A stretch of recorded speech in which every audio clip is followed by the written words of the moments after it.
Mahallemiz yıkımlardan sonra bayağı berbat bir duruma gelmişti. Sağ olsunlar Battal Belediye'miz elemanları gönderdiler. Bir taraftan yıkama var, bir taraftan yerleri kazıma var. Bir temiz bir vaziyette geldi.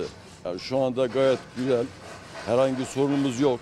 Vatandaşlar geçerken özellikle bu yıkımlardan dolayı yollarda, geçişlerde bayağı bir sorun yaşıyorlardı. Bir taraftan araçların park edilişleri, yani yanlış park etmelerinden dolayı yollar tamamen kapalı. Bir taraftan yıkım, bir taraftan enkazlar. Enkazlar sağ olsunlar, yıkım şirketleri enkazları kaldırdılar. Şu anda herhangi bir sorun yok. Belediyemiz de sağ olsunlar geldiler, Battal Belediyemiz geldi elemanlarıyla birlikte. Şu anda temizliklerini yapıyorlar. Her bir sıkıntılı bir durum görülmüyor şu anda. Başkanımıza özellikle teşekkür ederim. Sağ olsunlar. Osman Başkanım işi rast gelsin.